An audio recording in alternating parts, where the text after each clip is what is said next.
our goal as a group of companies through Weaver Construction, Building God's Way, our team at the Genesis Project, is to help plant, lead, revitalize, and equip the Church of Jesus Christ to make a significant dent in the darkness and hopelessness that exists in your community, in your world. And so a lot of times I get asked the question, what is it that we do at the Genesis Project in a partnership with Weaver and Building God's Way? Our heart as a group is to plant and revitalize churches. We are church planters at heart, but one of the things we've realized is this, and I was just sharing this with some pastors in the room. We can never plant enough churches, raise enough money, raise up enough young leaders to turn the tide of what's happening in America today. We have to revitalize churches.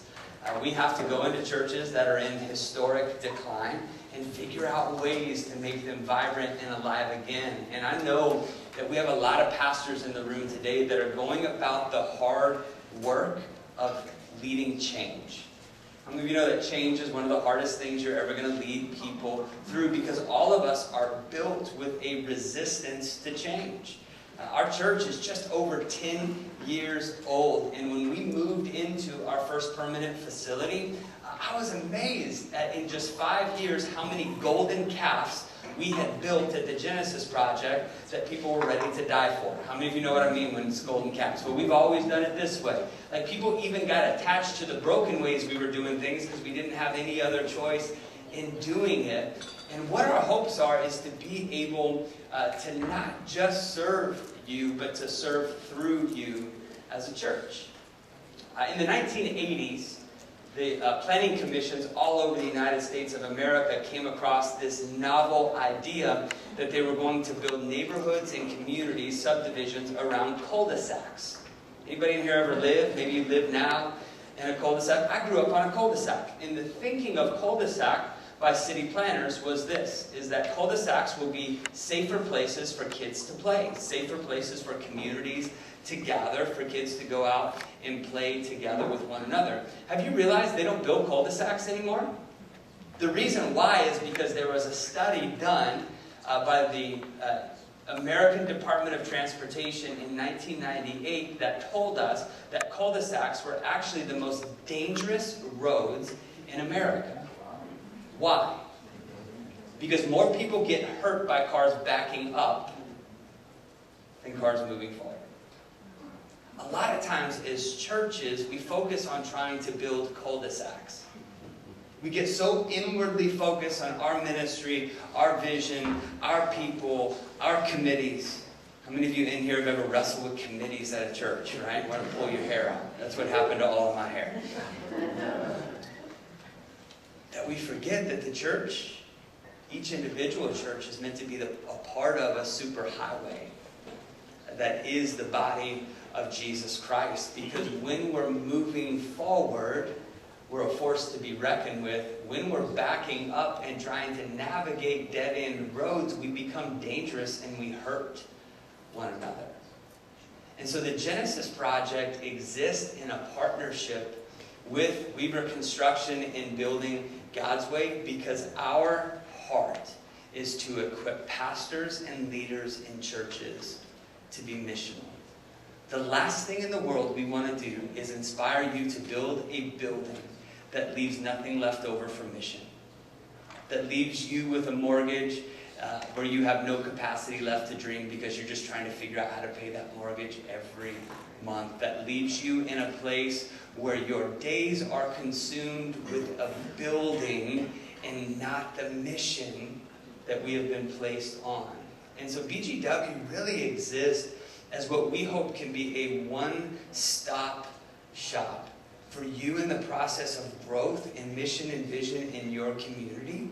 Because there's a value in having friends. How many of you know that? There's a value in knowing people who know people who do things. And one of the things that we have been able to do through BGW is working with oftentimes 300 to 400 churches a year. Those aren't necessarily buildings that we're building, but in some capacity, we're able to work with a large group of churches across all 50 states in the United States.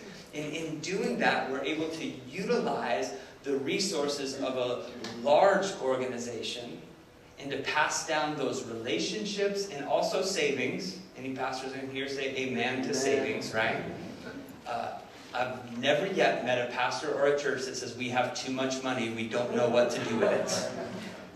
Because guess what they didn't teach us in seminary? The ministry costs money, right? Don't you hate that?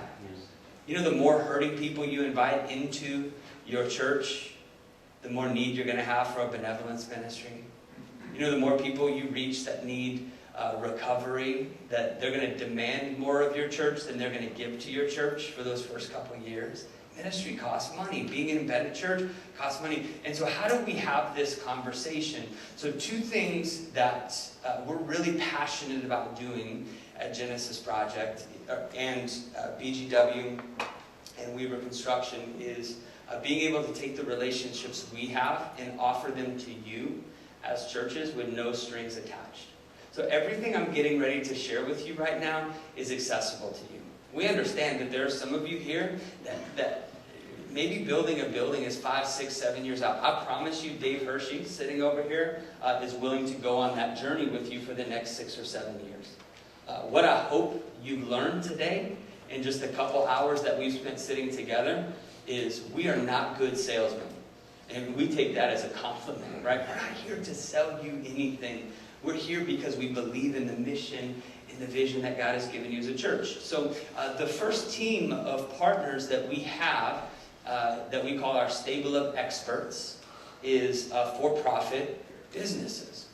What we have found is a lot of times projects that seem insurmountable for churches, sometimes a part of the answer, and hear me, this isn't like get rich quick, this isn't, and all of a sudden we're going to have so much money and we're going to all be millionaires, and this is just sometimes utilization that you can introduce into your existing property in building that really capitalizes on, number one, your kingdom impact in your community, and number two, the economic bottom line of where you're at and where you're going. And so we always want to see that double impact. And so we have partners, childcare. I would love to talk to you about childcare. I think all of us would say, Dave, that this is a model we believe in more than anything else listed here. So if you're taking notes, underline that childcare piece. The reason we believe in childcare so much is because it overlaps 100% with the mission and vision and values of a church that is looking to speak the gospel and disciple the next generation of kingdom shakers that are coming into our world. You know that more and more families today, close to 80% of the young families in your community right here in Cleveland are two-income families. Both mom and dad have to work. It's just a reality in the world that we live in today, which means that the greatest felt need of that family is a place to drop their kids off.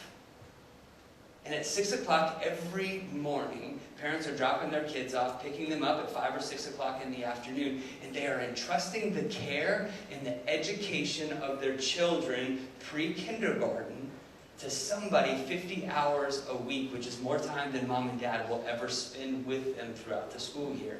How many of you would agree that's an awesome opportunity for churches? See, on the opposite end of crisis, there's always opportunity. So we have and let me give you this disclaimer. We talk to churches and pastors all the time that say, our church tried a daycare. It was terrible. We had people running it that we didn't like. They didn't like us. We didn't like them. There was gossip. There was drama. We lost money. Our building got hammered. We never got anything out of it. It was just a mess, and we shut it down, and it's the best thing we ever did. Anybody have that story in here with daycare?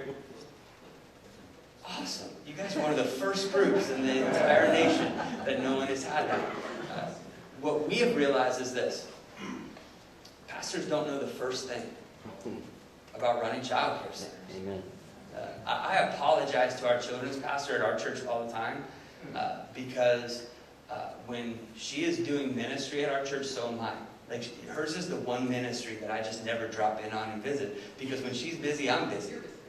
When she's doing stuff, I'm doing stuff. And I mean, if you stuck me in kids' church at our church with 250 kids next weekend, I promise you I wouldn't know what to do.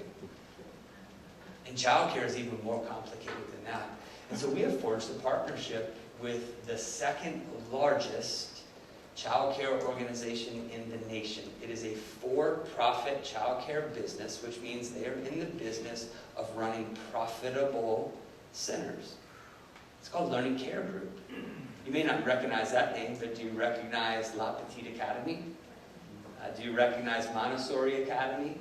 They actually have 8 different brands that they open in conjunction with Weaver Construction and Building God's Way. Learning Care Group has actually established an 8th brand called Pathways Learning Academy that is a brand specifically built to move into churches. It has a STEAM curriculum. You know what that is? Science, technology, engineering, arts, and math. Right? Which is what parents want today. One of the cool things about the Pathway Learning Academy is this. Learning Care Group is going to come into your church, into your space. They're going to deal with licensure. They're going to deal with marketing. They're going to deal with filling up your quotas in your classrooms. They're going to deal with hiring and firing. Amen to that, right? They're going to deal with everything that needs to be dealt with day to day. The only thing you're bringing to the table as a church is your facility. That by and large, your kids' ministry is sitting empty and unused, more than likely, Monday through Friday from 6 a.m. to 6 p.m. And you have a 60% ownership in that building or in that business by allowing this childcare to come in and function inside. The second thing we're really passionate about this Pathways Academy model is one of the first staff, the only position that the church has the responsibility to hire at the beginning is somebody to oversee the spiritual care and discipleship of those kids, which means that in the process you are getting a full-time children's pastor that you don't have to pay for out of your general budget because it's being paid for by the Learning Academy that functions inside of your church. And that individual gets to take an hour and a half every day with kids around all of this other curriculum and teach the Bible, the Word of God, disciple kids. With these that we have seen open, our goal is inside of 5 years to see these centers giving anywhere from $250,000 to $500,000 a year in profit back to the church as passive income. Sounds awesome, right? It is never like a done deal. A lot of times, Learning Care Group will come in and look at a specific facility, look at an address and say, it's just not a good fit. Which, by the way, sometimes a no is just as valuable as a yes moving forward. Last thing you want to do is charge down a path that's not feasible for you. So one of the things that we're going to offer you today is an opportunity to connect and to get a yes or no from all of our partners, absolutely free with no strings attached. We want to turn the lights on for you to understand, is this a process? I'll tell you that when it comes to Learning Care Group, probably about 1 out of every 20 churches we work with it's a good fit. But when it's a good fit, it's an awesome fit. So we also have mixed-use retail. A lot of times we have churches that maybe have 25 acres, and you meet with Dave and figure out, gosh, we're only ever going to develop 15 of these acres. What are we going to do with the extra 10? Sometimes we can bring in retail partners that, again, can do a land lease and help you create passive income coming back. We have senior care groups. Senior care is a little bit weird because it can't share the same building with you. It requires an independent structure. It's a good business model. It's a good ministry model to an underserved part of our community, but a lot of times really expensive hospitality. So a lot of times we do event space, help churches rent out their space when they're not using it. If we're already putting technology in the building and doing a lot of awesome things, why not open it up for your community to pay you to come in and be a part of what you're doing? And then also on here we have a coffee group that we work with. The reason I put coffee ministry on there is because coffee, no one's going to get rich off of coffee if your last name's not Starbucks. Like, I promise you that. But it's a great ministry. We run coffee shops at all of our campuses at the Genesis Project. They don't generate a whole lot of revenue for us, but guess what? I don't have to hire a secretary or receptionist at any of my campuses because I have 3 or 4 baristas that are working from 6 a.m. to 8 p.m. every day. They know my schedule. They can let me know when somebody shows up and needs a pastor to pray with them. You will never find a locked door at our church because we run a coffee shop. So what happens is what it pays back into the church isn't always cash. Sometimes it's just ministry that we don't have to pay for and create because the business is creating that momentum. And so the 2 things we want to look for, number 1 is this kingdom impact. We want to increase people flow.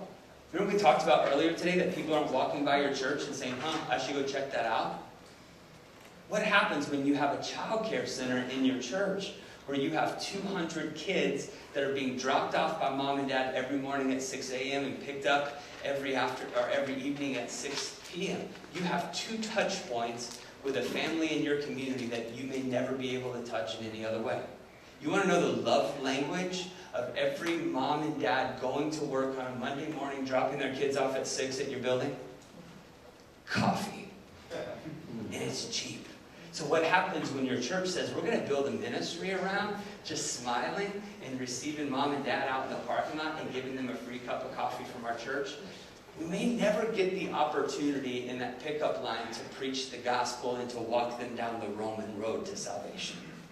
But what if we could elicit this question? Who are those people at that church? And why do they care about me, my kids, and my family so much? The moment they ask that question of you, you get to tell them about Jesus. Because how many know we are only loving because we've been loved, right? That's the answer to the question. So we want to increase people flow. We want to build buildings that get used, right, Ron? We want to see buildings that are full. We want to put, and Don always hates it when I say this, but I say it all the time anyway. We want to put carpet in your buildings that gets worn out where you have to replace it, right? We want to see a building that when people drive by your church on a Tuesday morning, they're like, why are there always people at that building? So the first thing we want to do is see a kingdom impact of people flow. And the second thing we want to see is we want to increase cash flow to the church. Not every model we have is going to pay back tens of thousands of dollars a month. But what would happen if we could dream strategically over your community and your facility? And what if we could just say, hey, let's generate an extra $2,000 a month, which sounds really meager, right? But what could you do with $2,000 a month in your local missions fund? What kind of damage could you do if you had an extra $2,000 in your benevolence fund, right? So we're not talking about a get-rich-quick ideology. The last thing in the world we would ever want you to do is to take out a mortgage that you can't afford as a church because you're hoping that a business is going to pay for it on the back end. That's not good stewardship. But what's good stewardship is saying, how do we utilize our building so we can do more, serve more, be more in our community and become what God has called us to do? So how do we reduce overhead costs, investing more resources into the mission of our church moving forward? So what's the kingdom impact? Is it a feasible business model? And I'm going to talk to you about this process, but those are 2 things that, again, we just want to give you as a free resource. Turn the lights on. We want to give you access to all of our strategic partners and ask the question, what if? You could get a yes from our daycare partner, and they would say, we would love to partner with you. That doesn't mean you ever have to do anything with that. But at least when you're going through the process of dreaming, you understand, man, there's people interested in our property. What can we do with that? Okay? The second group, here's one. This is Pathways Learning Academy that these guys built in Northview Church in Indiana. Just a beautiful, top-of-the-line center. So these Pathway Learning Academies are just really, really cool. And we are blessed through building God's way in our network of builders to have this partnership with such a great group of people that believe in taking care of kids. The second group of partners we have are our church services partners. Has anybody in here like me as a poor pastor just trying to make things happen, like gone out and looked at like what does it cost for us to do a capital campaign? Anybody ever shopped a capital campaign? Did you ever come back from that process and think, good Lord, we would be lucky just to raise that amount. I might do a capital campaign and still owe that dude $20,000 at the end of the day. Did you know a typical capital campaign could cost a church anywhere from $60,000 to $100,000? Am I off base? No, you're right. Yeah, they're expensive, and it's nuts, right?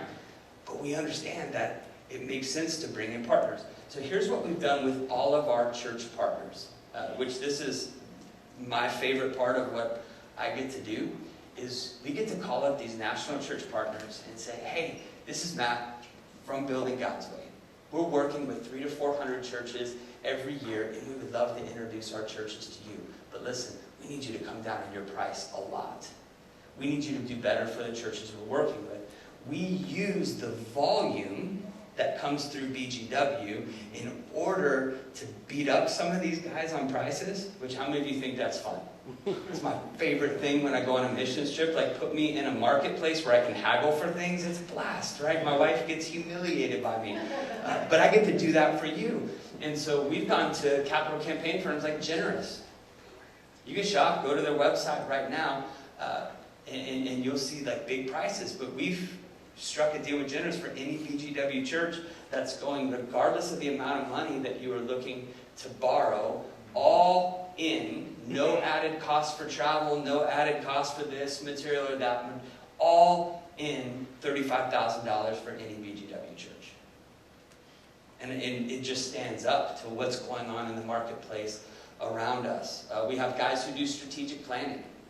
Corporate guys who work in Fortune 100, Fortune 500 companies. Sometimes churches just need a very clear strategic path moving forward. There's tools out there that oftentimes are like 6 figures in that world. We're able to get a cost for a strategic plan sometimes as low for churches as $5,000 or $6,000, where professionals can come in and walk you step by step through mission, vision, values. What are our next steps and pathways moving forward? Pastoral care.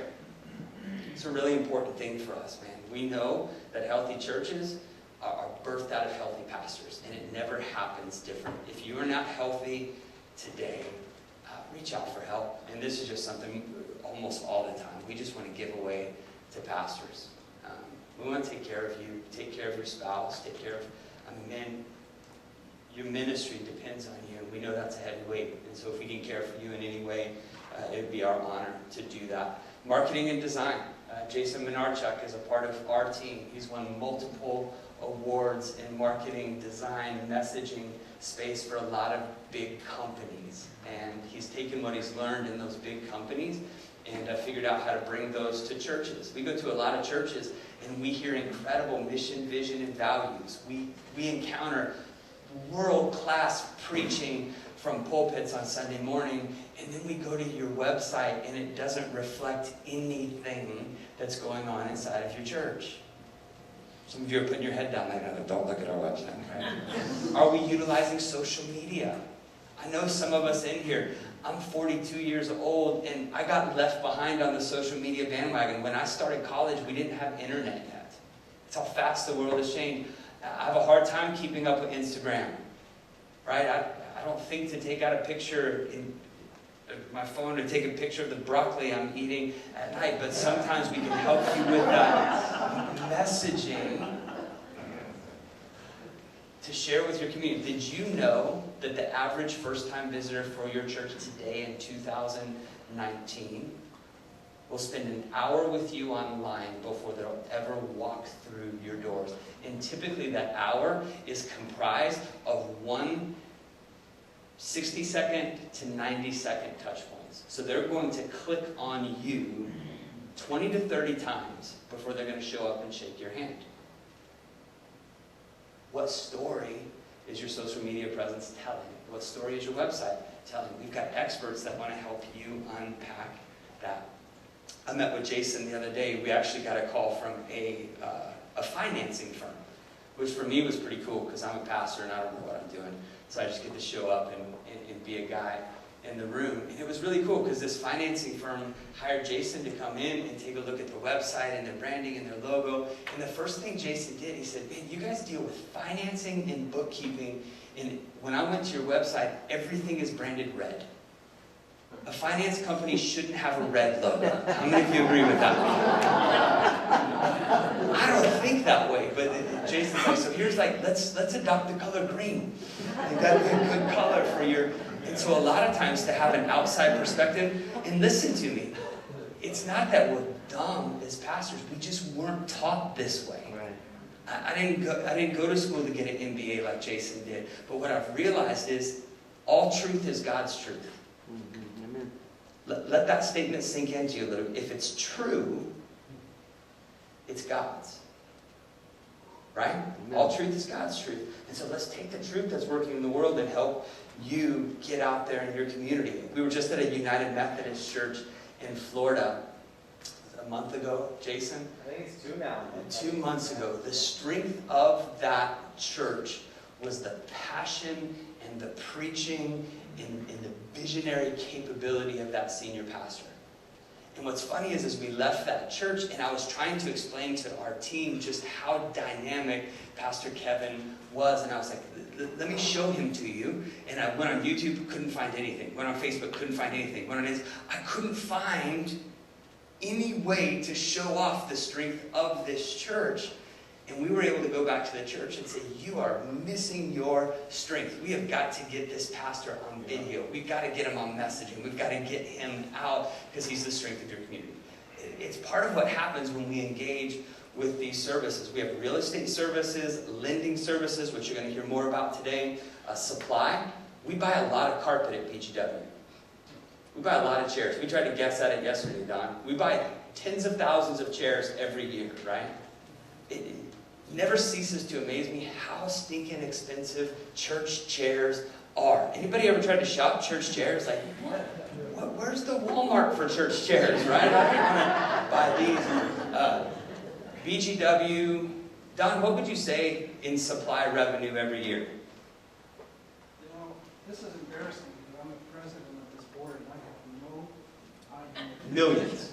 Yes, millions. Multiple millions, right? So what happens is when it comes to the carpet we're standing on, we have a great relationship with Shaw because we buy a ton of carpet. Right. Don't buy it at their prices, buy it at our prices, which, by the way, Cornerstone Supply is a non-profit company, which means we are passing those savings dollar for dollar directly back to your church. So if you're here today and like, we might build a building in 6 years, but man, we could definitely use carpet right now, you need to call Dave and say, hey, I need access to supply. And you get them right to this access. Utilize, let's stand together as the church and make the marketplace a more friendly place for all of us standing together. Does that make sense?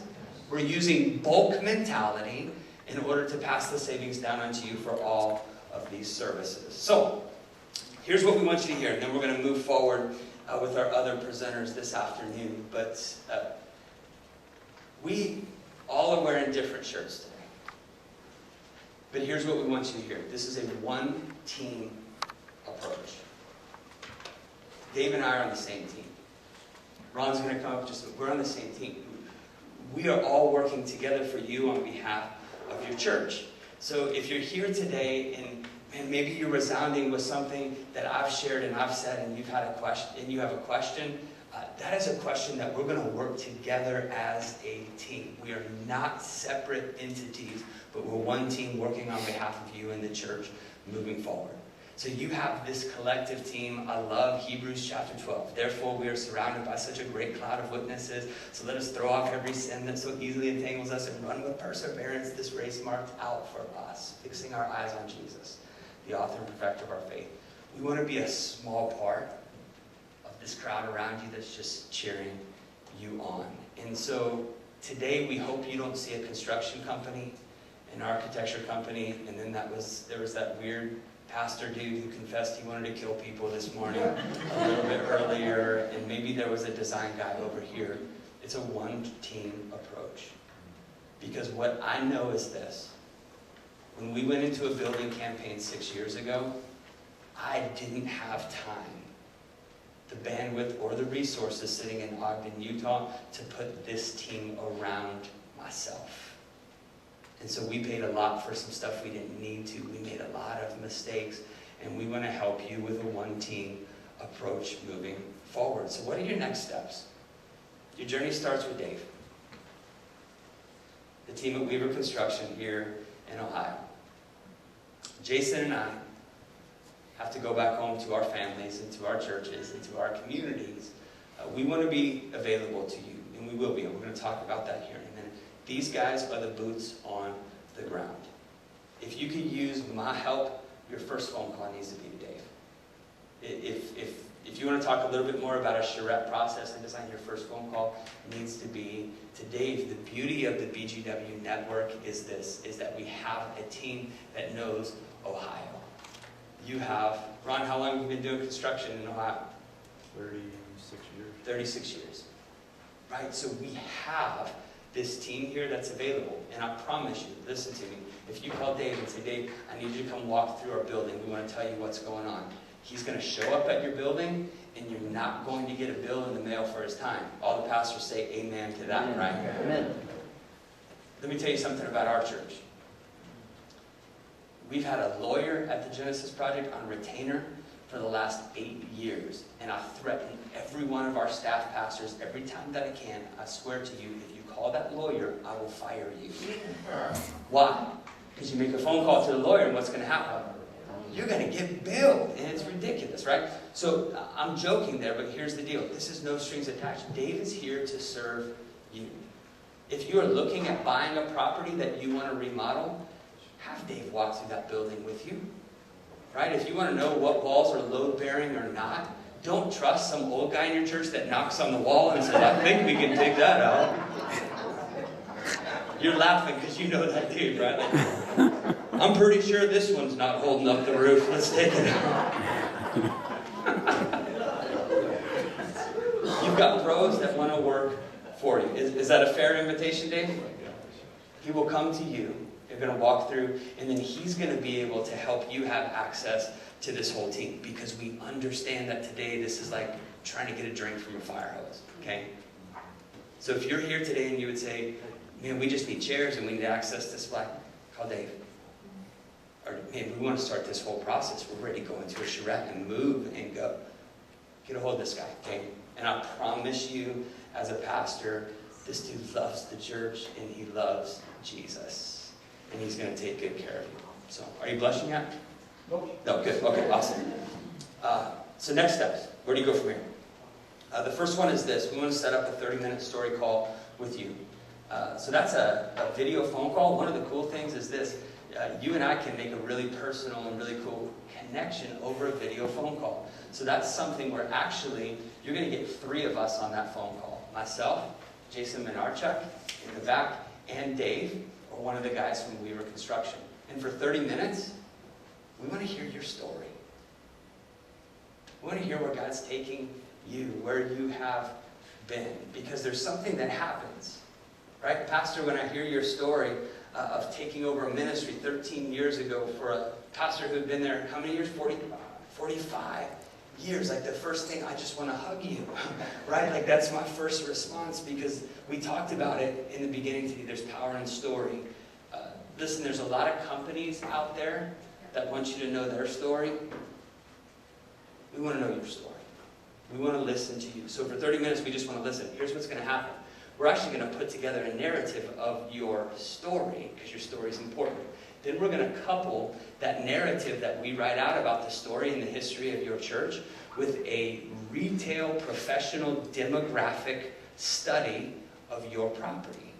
We're going to put those 2 things together, the science and the art, the story and the X's and O's, and we're going to send that out to all of our strategic partners. You don't have to do it.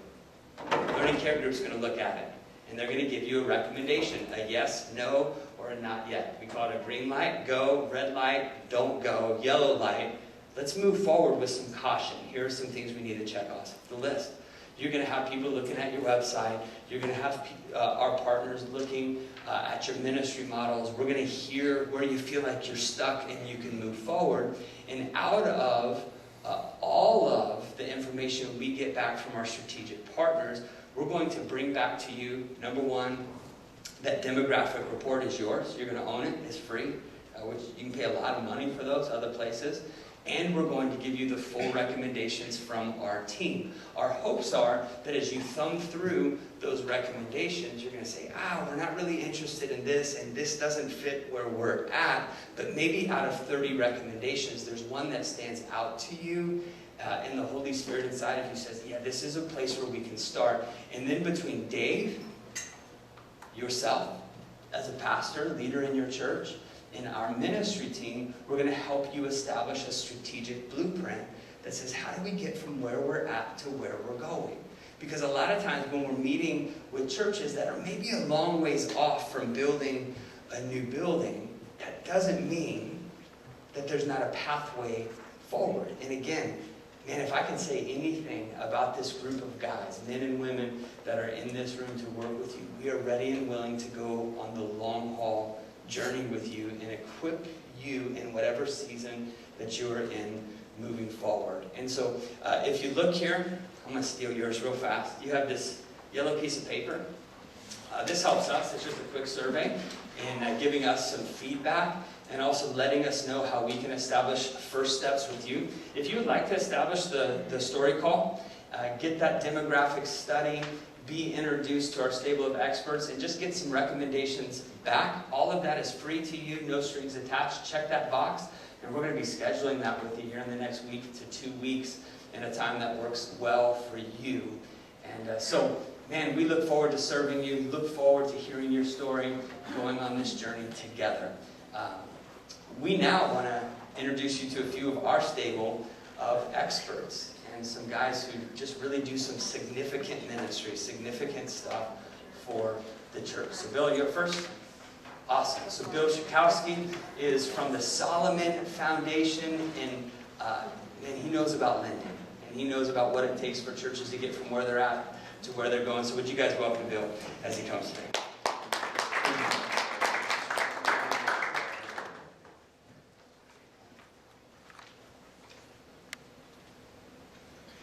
Good morning. It's still morning. Great. Glad to be here. And what I want to do is just take a minute to just tell you about the Solomon Foundation. Give you the little less than a minute intro spiel for those of you who don't know what we do. We are a church extension fund.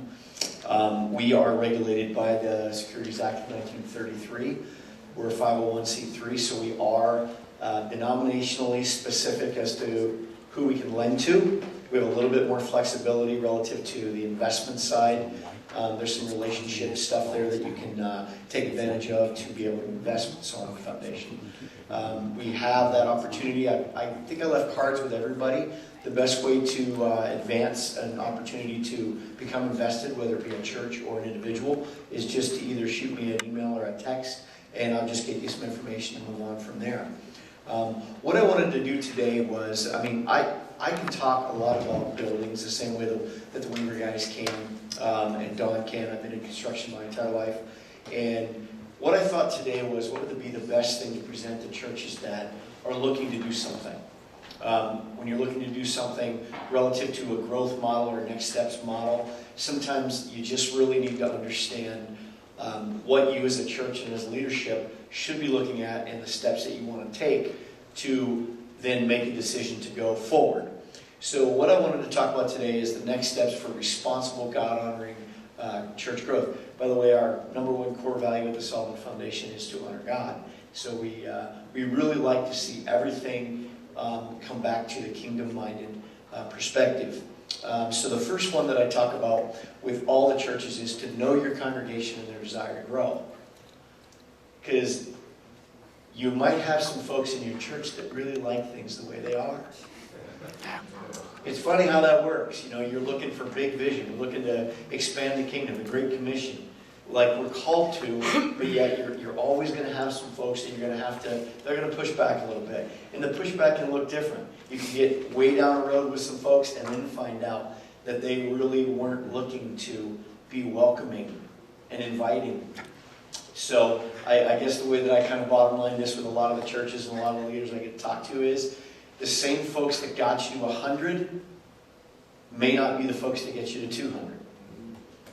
So again, you have to understand, some folks already are at their capacity to invite. Their friends are sitting next to them.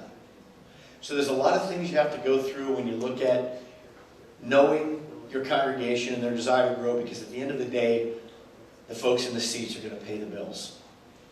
And if they're not on board, that's not to say you can't do it.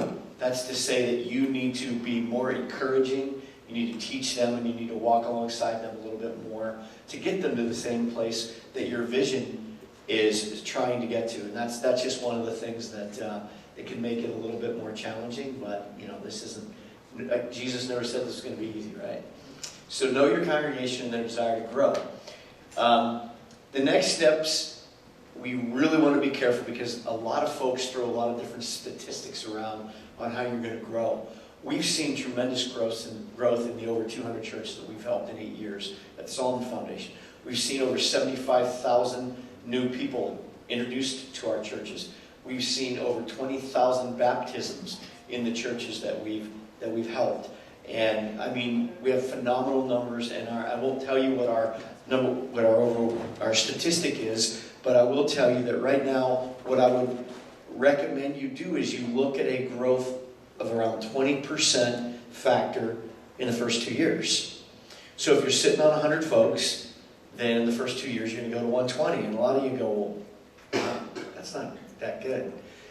Again, depending on what you do is really how you grow is relative to what you do and the way you do what you do. So there's a lot of variables. What I'm going to do is walk you through some opportunities here to extrapolate and to understand the examples that I give and then apply it to your situation.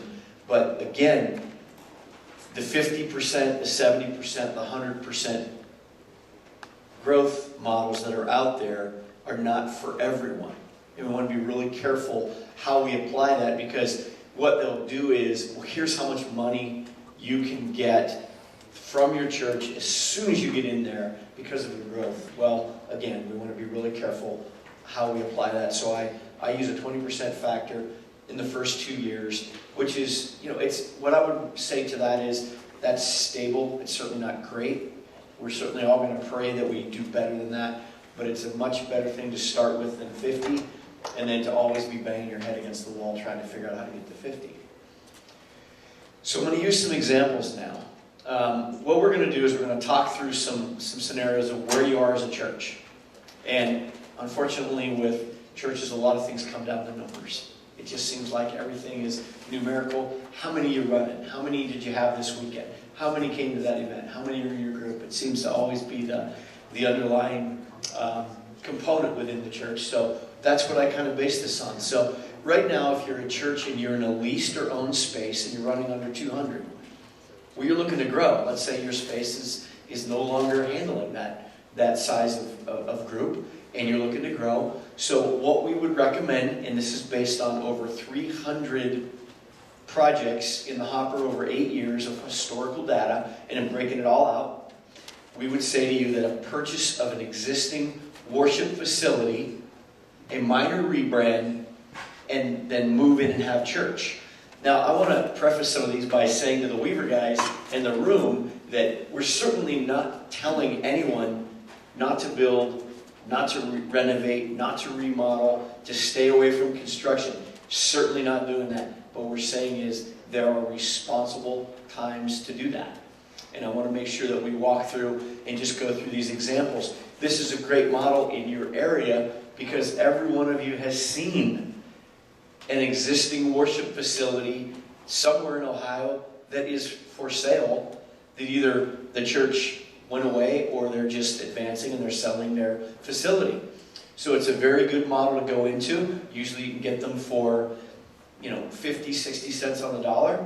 You usually get a good price, and then you have some money left over for a rebrand. And I would caution you that a rebrand really means that if it had some exterior aging and things like that have gone on over time, the rebrand means you bring it back and make it pop. Because you want the people that have been driving by, not going in, to come check you out. So that's what the rebrand represents. So that's a very cost-effective way for a church running under 200 to get to the next step.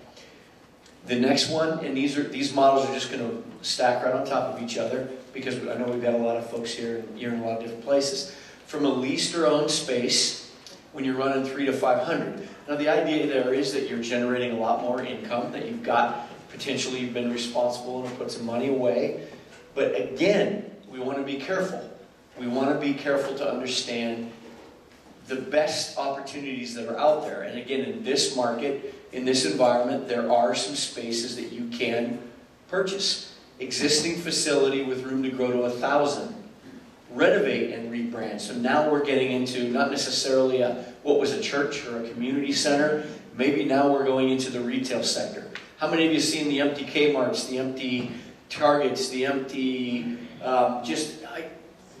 Sears? We could go on and on and on. They're out there. They are bang for buck. And now for the Weaver guys, well, this is great because these guys, everything they're talking about applies to a renovation, to getting a big box or something that's already there and it's already got infrastructure and parking. Think about that, folks. Parking spaces are already there. And guess what? On Sunday, you can share with all the surrounding neighbors because nobody's there on Sunday. So there's a lot of opportunity to go into a facility with room to grow to 1,000, renovate and rebrand. And that room to grow to 1,000, that's where that group that's been up here talking before me can really help you to say, what does that look like? What does that look like? Is it a 1 to 3 years, a 3 to 5? It's very important that you understand all that, because at the end of the day, when the bills come in, you want to be able to cover them. You want to be responsible of that. So that's a really good model for that church of 300 to 500 to get into a facility that's already there, but to renovate, do a little bit more of an extensive, more than just a rebrand. To actually renovate, rebrand as well, because again, you know, if it was a retail center and now it's going to be an assembly facility where, you know, you're honoring God, you want to present it to the community to bring them in. So that's where the rebrand comes in, and it's so that's a really good model for the 300 to 500 church. The next one is for a church that's running in excess of 500, and this is really where I'm gonna go into my model here, but I'm also going to say that the ground up, a lot of times you get into that, how big of a facility am I going to need? Because if you're in excess of 500 already, you're marching toward 750 to 1,000. You now need to have a lot of additional space, kid space, as we all know. Young families is how our churches grow, right? We're not growing because we got a bunch of, you know, single people coming in. We got young families. That's who we want to appeal to. So the young families, they need space for the kids. So what we want to look at here is, again, the potential to grow into renovate a big box, or now we're into a ground up. But one of the things, and this is where I start talking about the land, you've got to be very careful when I say provided the land is cooperative. Land being cooperative means that the site development costs are somewhere around 10 to 15% of the overall building costs. That means moving all the dirt, digging all the trenches, putting in all the footings, all of that stuff that you have to do to advance the site, bringing in utilities. We got to be really careful. And the site costs can break a budget. Site development costs can break a budget. Churches get great deals on land. Anybody have an idea why churches get great deal on land? It's not great land. It's the bottom line. A developer or somebody's already done due diligence and found out how many semi-loads of export are going to have to come in, or import are going to have to come in, and how many truckloads of export are going to have to go out. So we really want to be careful. The big box is still the prime way to go here on the church of this size, but this is where you start looking ground up, and there's some real good opportunity there if you can get the right site, and then you can bring economies to the whole process. It's really hard to bring economies right now in this construction environment because most of the markets are really busy. So we really have to be responsible and careful, and again, that's why this group is so good and so amazing to work with. So the next one is, if you're running in excess of 1,000. If you're running in excess of 1,000, you're a large church, you've got a lot of opportunity. But it really doesn't change a whole lot. What it means is you need a bigger box than the church running 500. And it also means that if you're looking at land, you probably need more acreage. So it's even more important that you deal with things on a site to minimize your development costs. So that's, again, this is just another step up, larger church. Again, take advantage of the infrastructure that someone else paid for. We're buying big boxes and retails and other existing facilities around the country as low as $19 on 100. 19 in Jacksonville, we got a church in for $19, and up to $60, $65 to purchase. That's per square foot to purchase a facility, and then you've got a remodel cost. And I don't even throw out any budget numbers on those anymore because of construction markets are tough. But again, if you're going ground up, you really have to be careful with the site. That's just something that you'll continue to hear, and as you look into developing next steps and growing your church, that's something you really want to be careful of with land. The points to consider in acquisition, facility, renovation, or ground up build. Local municipalities, now I have this up here because I do this in other parts of the country. You all don't seem to have that issue here like they have in some parts of the country. Most of your municipalities, most of your governing bodies are fairly church friendly as far as allowing you in and just either grandfathering or rezoning or whatever that is. But that is something that you've got to know before you put the money down, before you sign on the dotted line. So there's some due diligence that's needs to happen. There's also some evaluation of the site that needs to happen. If you think your vision is to go put a building out in the middle of a site, you want to have the site assessed by engineers. There's all kinds of things like setbacks, undisturbed soil requirements, nature reserves, wetlands, underground utilities that can dramatically hinder the development of land. Now those things are not, it will cost me more to build on that land. Those things are, I will not be able to build on that land. Some of those. So there's some really, really careful restrictions and things that you need to go to recognize when a site is available for you and is welcoming and friendly to you, and when it brings enough constraints that you would just say, no, we're not going to do that. So that's something to really keep in mind. During the due diligence period, you want to engage in a designer/builder to ensure that you have an accurate construction budget. The team that you're working with here today, that you're hearing from, that's what they are. They've got a design element working in conjunction with a contracting element. It falls underneath a vision casting element. All those work together. You can hire architect only, builder only, and you can do all this in kind of a la carte, if you will. What we found, and again, in doing over 300 of these in 8 years, is that the designer-builder model is the best, most efficient, most cost-effective model that there is. Being under one umbrella, having folks working together is a much better component, especially in a ministry situation. What you really can do is never have to wonder, is somebody in that collective motivated outside of the kingdom? So that's one good component within a church, to stay within a designer or builder. Now, if you go outside of the BGW, then I really don't speak to that. But I would say the concept should be the same. To try to one-stop shop is the best way to go. There's also the due diligence period where the leadership should generate a good soft cost budget. Every time you buy something and you move into it, you have to furnish it. You have to put up a sign.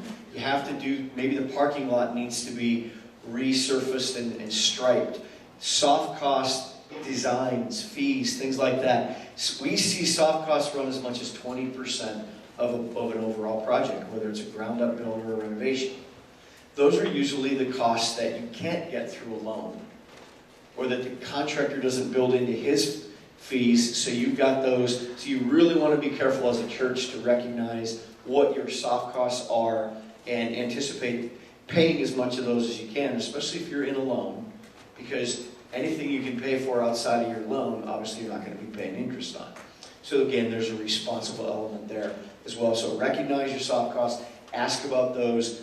The guys that are in the room here are great about, you know, walking you through and having you recognize what those costs are going to be. But I do. I pushed the wrong button, didn't I? Hang on. I went out of the screen. I had to, you know, sorry.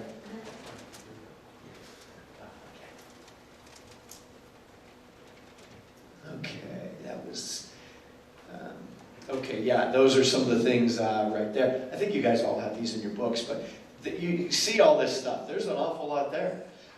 You know, the last one I put down there is security. When we deal with churches, we don't implement any type of a security protocol. We just have it on the list because we feel like in 2019 it is important and it is a factor and it is something you should consider in your building, whether it's keeping the little ones separated from the adults or whatever that is, check-in stations, cameras. So there's a lot to the soft costs, as you can see, as you start to line all those up.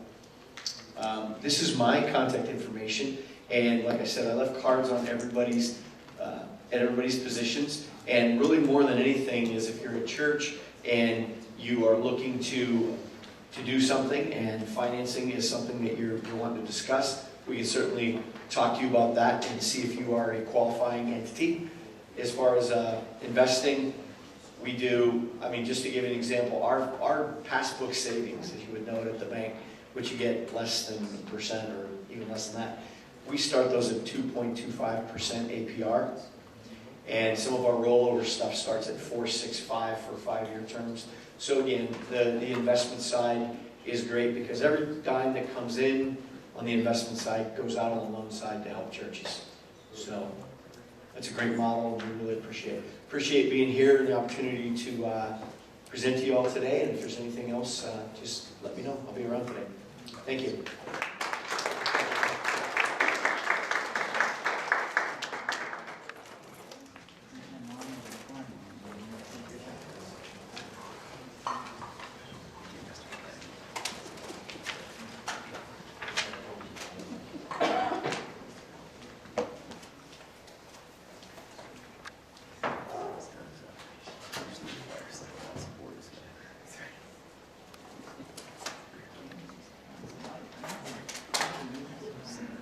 Good afternoon, and it is afternoon. So I'm going to keep my stuff brief. I know that you've had a lot of information thrown at you today. It's a lot of good information. What I want to do is just introduce you a little bit to who Weaver Commercial Contractor is, and then talk to you just briefly about what our role in the process is. We are one of BGW's exclusive builders. The territory that we cover is Ohio, western half of Pennsylvania, and then the state of West Virginia. So the team, the senior management team, is mostly here, and I want to take just a quick opportunity to introduce them. First guy that I've been up here already, and you've heard his name a number of times, is David Hershey. He's our Director of Business. He's also the BGW rep. Dave has 17 years of industry experience, and he has 13 years with WCC. John Fiala in the back. Put your hand up, John, so they can all see you. He's our Vice President of Operations, 38 years. Construction industry experience, 13 years with WCC. Brenda Litt, who does our accounting and office management, has 40 years of industry experience, 14 with WCC. She's not here. Somebody had to be at the office today to answer phones. Mike Everly in the back, Senior Project Manager, 14 years industry experience, and that 9 is a typo. It should be 13 years with WCC. Matt Everly, where's Matt over here? He does our estimating and helps with project management. He has 18 years experience and 18 with WCC. And honestly, I could spend the rest of my time up here bragging about these people. I feel very blessed to have a good team to work with. You know, you look at their, not just their industry experience, but you look at their tenure with WCC, and I think that speaks volumes. So when you call in and you talk to us, and your first call would be to Dave, but then he may hand you off to one of us, there is experience here. We can help you through a lot of things. So you've already heard this concept of the three-legged stool, and one of the reasons that we joined BGW and became one of their builders, and part of the builder network is because of this stool. And I see the words aren't working out quite right on this screen, but anyway, we'll work through it. You know, we have the architect, we have the owner, and we have the contractor, and that's pretty typical. And as Don alluded to earlier today, you know, in the world and the way we used to do it, and it's still done, there's a lot of conflict. And yeah, I was the bad contractor, so Don and I would have been locking horns all the time, and we would have been butting heads. But when we heard how what BGW's philosophy is, and how we put God in the middle of that stool, and that really, as long as we look at this from a biblical aspect, we work together to try and move these projects in a way that is honoring to God, that really spoke to me. It's something that I had thought about for years prior to knowing BGW, and so when I saw this, I thought, wow, this is really good. We want to be part of this. So we accepted the offer when BGW gave it to us. I put a four-legged stool up there. You know, Bill was up here, and I do really feel strongly that the funding institution needs to be part of that team. We're doing a project over in Pittsburgh, Pennsylvania right now, and we started it with Bill and Solomon Foundation. And one of the first meetings we had there with the client, Dave and I went, and Bill was there as well. And it was just a good team. You know, we were able to speak to a lot of their needs. We walked through the building with them. We were able to give them some good insight into the building. Bill was able to talk into them about the financing side of it. You know, Bill's a lot of experience in construction too, so he was able to look at the building with us, and we could tag team each other through that process. So in my mind, the three-legged stool really is a four-legged stool. And those are the key players in that. Again, we keep God in the middle, and that's what drives the whole process. So what is the contractor or the builder's number one responsibility? It's cost oversight, and everything revolves around that. And I don't know if you can see this cartoon or not. I'll try and read these words. Worst case scenario, the renovation goes 3 years and $2 million over budget. One of you bludgeons me to death with my own hammer, and you both get the electric chair. We don't want that to happen for a number of reasons. But unfortunately it does. And you know, Don talked a little bit about the architects and how they view contractors, and the contractors how they view architects. The contractors aren't perfect either. And we do, you know, you hear the horror stories. Projects that come in way over budget. Or, you know, you're halfway through the project and you realize that, you know, it's 20% more than what you were told.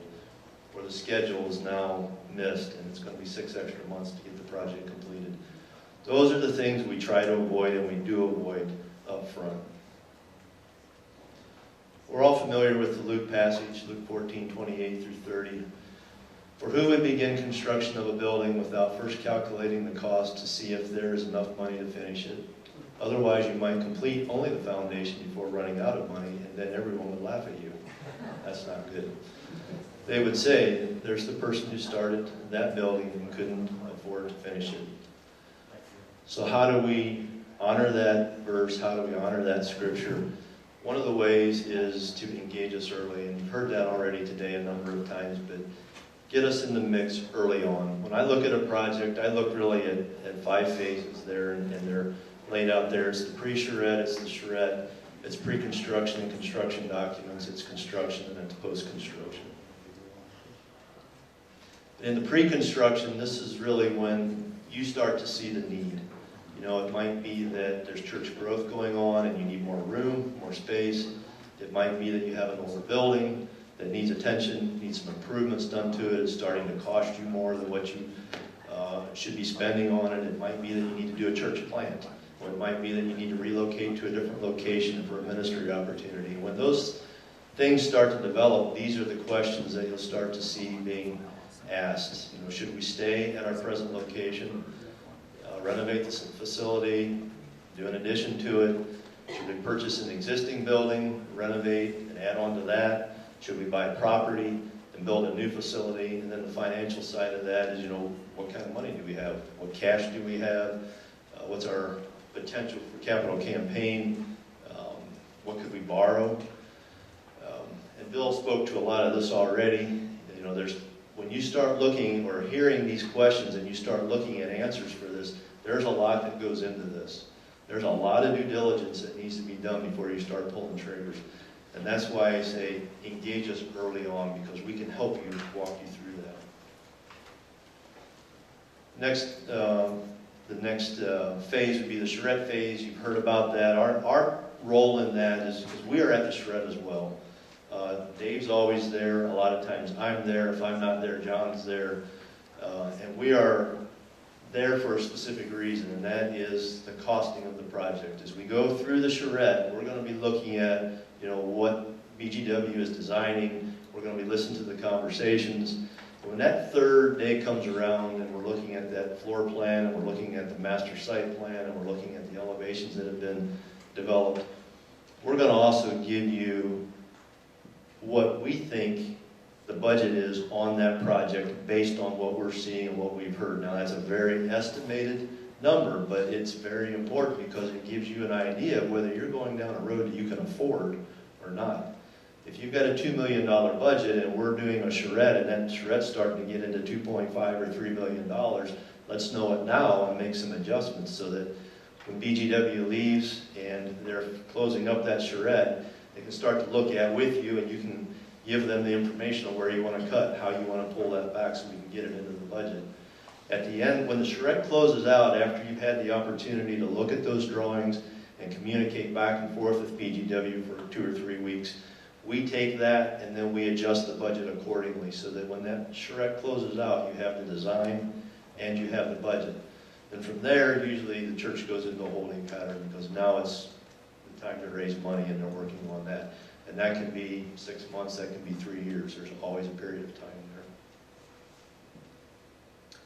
there. After the charrette and you've raised your money, then you move into the pre-construction phase or the construction document phase. It's pre-construction for us, it's documents for BGW, because at that time they are producing the construction drawings that we will use to pull permits and build the building. And you can see the list there of what we're doing during that pre-construction phase. There's meetings, usually they're calls on the internet. We're a part of that. We're in every call or every meeting that happens during that phase between you and BGW. Bill talked a lot about the site. At that point, we've already done due diligence on the site. We know that the site works for you, whether it's a new site or whether it's an existing site. We may be securing a civil engineer at that time to start site designs, because BGW doesn't handle that site, we handle that site. If there's landscape requirements, we'll secure a landscape architect and get them going. We'll submit necessary applications for planning and zoning. We'll attend the planning meetings with you if we need to. A lot of times John does that. He'll go to the meetings with you and we'll help facilitate that. Once construction documents are completed, we secure bids from subcontractors and suppliers. Now we take it out to market and we get hard bids, and out of that we establish what's called the control estimate, which also becomes the GMP, the guaranteed maximum price, that will be the budget for the project moving into construction. Then we move into construction. There's a whole list of things. There's more here than we do, more than what's here, but these are the main ones. We meet regularly with the church representatives, and when we set up our contract with you, what we do is we ask for 1, 2, or 3 people that we work with throughout the project, and we limit it to that for a reason. Churches are challenging, to say the least, because everyone that goes to that church who puts money in that offering plate has a vested interest in that project and what's going on. We can't take direction from 500 people. So the church needs to get those 3 people identified, and that's who we work with. We develop a project schedule. We secure subcontractors and suppliers with agreements and purchase orders. We manage and supervise the construction of the project, obviously. We manage the accounting of the project. We implement change orders and our work directives if needed. We maintain quality control of the project, monitor and maintain safety on the work site. We schedule required inspections, troubleshoot as needed, and then document as we go along with daily logs and pictures. Post-construction, that would be after the building's done. We'll develop a punch list. We'll take care of those items. We'll do a walkthrough, a final cleaning, develop closeout documents. We'll commission the mechanical and electrical systems. We'll handle questions and warranty items over the following year as they develop. Now, I want to go back to that previous slide, and I'm not going to flip back to it, but if you remember what I told you at the beginning, our main goal, our main reason for being there is cost oversight. So if you look at everything that we've just talked about, from pre-charrette through post-construction, all of this is about cost control. And we have to maintain that cost control, because we do not want that cartoon to come to reality for us. So just to close out, I'm going to give you a few suggestions. We've done a lot of these projects. We've been with BGW for the last 5 years. We've really learned how their process works. And we've seen a number of projects, and we've had an opportunity to see kind of what works and what doesn't work. But suggestions for a smooth project. That first one's not real legible, but it says engage us earlier. We've already talked about that. Second one, put together a team from the church that is committed to stay with the project from start to finish. And this is really important. When we go in for the charrette, a lot of times we're meeting with church leadership. And Don talked a little bit about who should be in that meeting. If you can identify 1 or 2 people that are in that charrette process, that charrette meeting, that are willing to stay with the project all the way to the end. Because what we see happen at times is we'll go through the charrette, it's with a group of people, then we go into pre-construction, it's with a different group of people, and we get into construction, and it may be a different group that we're working with.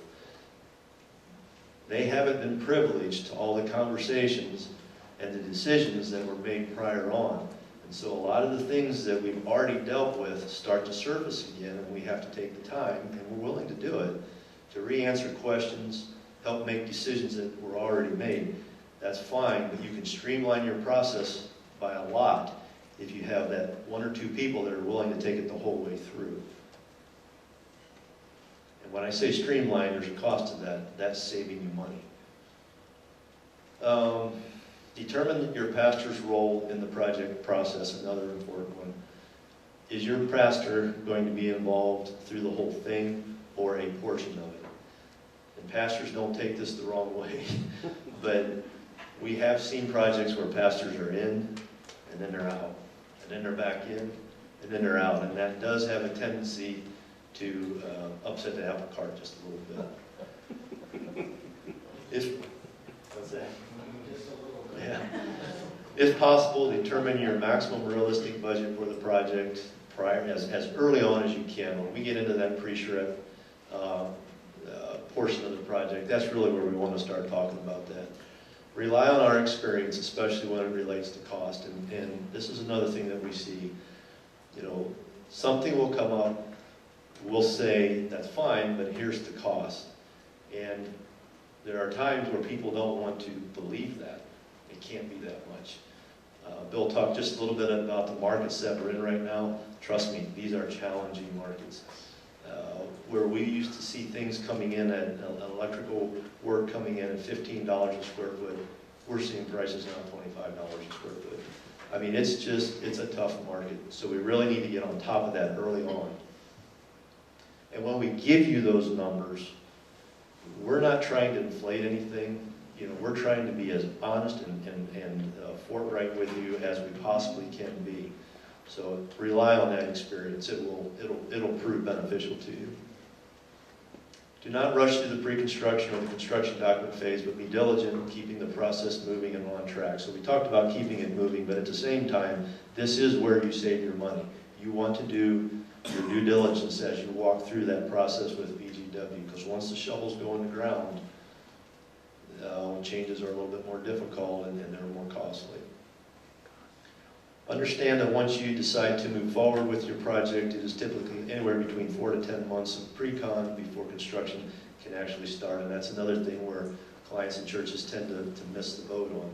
When you say go, and you're coming out of a charrette, you've raised your money, you want to move forward, there is a period of time before we can even break ground. And that can even be considerably longer than that, because it'll take 4 to 6 months to get through the design, both the site and the building. Then we've got to submit things. And it can take another 4 to 6 months to get through those submittals, depending on the area that we're working in. And some of the zoning requirements that we have to go through, and then we put all that together and we submit it, and then we'll get a letter back with 6 questions, and we'll answer those, and we'll submit it, and we'll get a letter back with 12 questions, and we'll answer those. It can be a long process. And then the last one, right now everyone is busy, so it could be even more several months to get the pre-construction underway once the church is ready to go. And I talked about that earlier. The prices that we're seeing are high, but also because everyone is extremely busy, the backlog is there. So to get these things going, where we might have been able to push them through in 6 to 12 months, it might take even longer. So just keep that in the back of your mind too. There is a period of time between when you want to go, when you say we are ready, and when we can actually start, because of all the process that has to take place. So thank you for your time. The guys that I introduced, they're going to be around here. They're more than willing to talk to you. Again, there's a wealth of experience there. Take advantage of it. And if you call in, we'd love to talk to you and help you through your process as well.